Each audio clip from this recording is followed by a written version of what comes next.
Hello friends and beautiful people. I thought I'd bring you out to the high tunnel and give you an update on what's going on out here. So let me turn you around.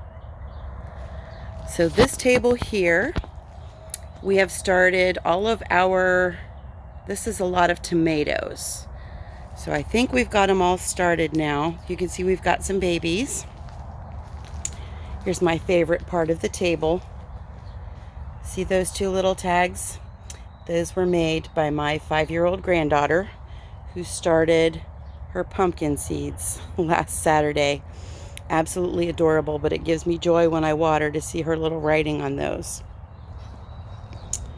So over here, we filled this bed with some store-bought compost. If you take a look at it and see that it was all rocks, we aren't real happy with it. And go us, we bought a whole skid. Not good.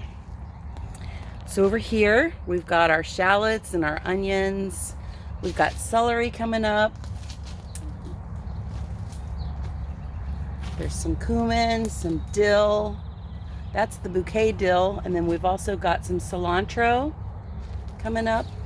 Our peas are ready to go. We planted some straight in the ground, but I wasn't real comfortable with that bed, so I started some in here, and I'm thankful that I did.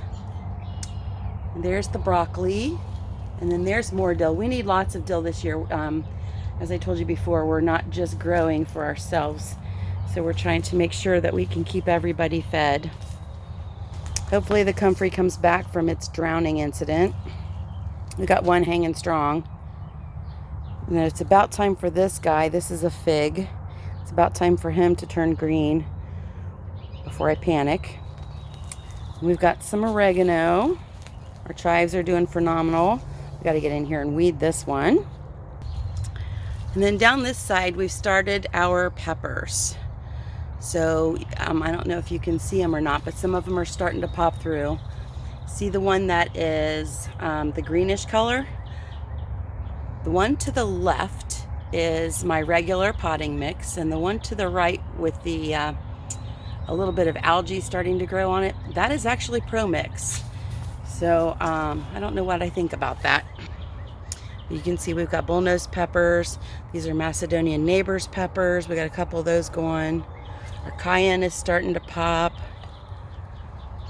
Nana peppers, I don't see a whole lot going on yet. Eggplant starting to pop. See here, and then these down here I just started last weekend, so I don't expect to see anything, but we're out here today starting some more. One of the things I do when I come out is I pray over our seeds in our garden. I want everything that we're doing to be a blessing to others, and I want to be able to, our ministry, feed hungry people. You can see our chickens are much happier. Now that we have thinned down the flock, it's a lot happier place to be. There's our compost, and that's right by where we go into the garden. So let's see what's going on out here. This is my project for tomorrow. This is the strawberry bed. Creeping Charlie has gotten in there, and I need to thin it out some and get after it. This is one of the asparagus beds. This one's not doing as well as the other one. We've got one large stalk coming up in here, but the other one, this bed here, is doing much better. You can see they're all starting to pop now. So this will get really full really quick, which is exciting. So there's more of that mulch. We've got some by every bed, or not mulch, compost. I'll go ahead and use it, but I'm gonna mix more of ours in with it. Hopefully you're growing all the things this year. Hopefully you're seeing what's going on with food and why it's so important. Even if you just have to do it in containers, it's really important that you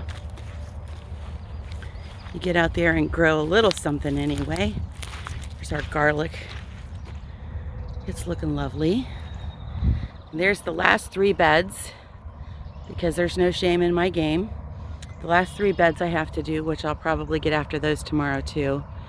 And then I'll have cleaned them all out once. But as you can see, even after cleaning them out, and I do believe, you can correct me if I'm wrong, this is all zinnias. My zinnia's gone wild. So as you can see over here in the bee yard, we have 1 active hive, and they're going over there and robbing out of the other one, out of the blue one. So we're gonna take those off this weekend and just turn that into a, we're gonna just take one of those and put it out for a swarm trap.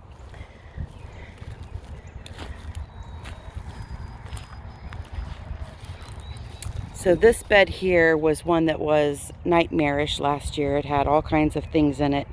It had wild blackberries and everything, and it's been cleaned out once. I planted carrots and peas in here, and you can see why I wasn't real comfortable, and I planted some more. And then we've got this yarrow that all gets moved out of here this year. And then over here, we've got the sage that needs thinned, and we'll cut out all the dead limbs. The thyme, which I'll have to trim it back so that it can come. You can see it's starting to green a little bit down through there. But this will actually, I'm going to move some of the sage out to the medicinal garden that we're going to create this year. So the medicinal garden, see where the bees are? See that green space? That's where we're going to put the medicinal garden. And we're doing that. When I plan things, I look at a couple different things. One of them is, you know, what kind of soil there is, and obviously, I mean, that's really super green. And it looks like it's really good soil. It's got good drainage. And I also look at helping us when we mow. I don't want to create more things for us to mow around. So rather than do that, we are going to make it so that it's just a straight line both ways. There's the girls. The baby quail are doing well. They'll be hopefully moving into their new cage this weekend. And the baby rabbits don't even look like babies anymore. They're adorable. Hub's got his breeder, so he's all happy. And that's pretty much it. So friends, I don't want to sound like I'm on repeat, but if you can do it, grow your own. If you need seeds, send me a message or comment below. I'll hook you up with something if I can. If it's something I've got and you need it, I'm definitely happy to do it. I don't want anyone to not have the opportunity to become self-sufficient or to grow their own food. So until next time, be blessed and be a blessing.